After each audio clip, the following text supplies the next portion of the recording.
كلنا عارفين قناع الذهب، بس عمرك شفت الملك الطفل وهو خايف؟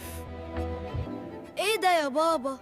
هو توت عنخ آمون كان عيل صغير قدي؟ وأصغر كمان يا بطل. تعالوا نشوف الحكاية الحقيقية.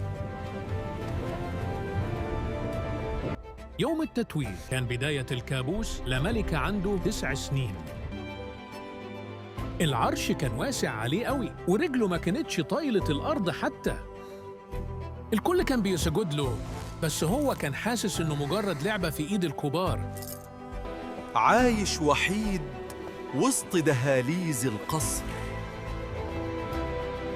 والديابة كانت مستنية اللحظة المناسبة للانقضاض لحد ما حصلت الكارثة.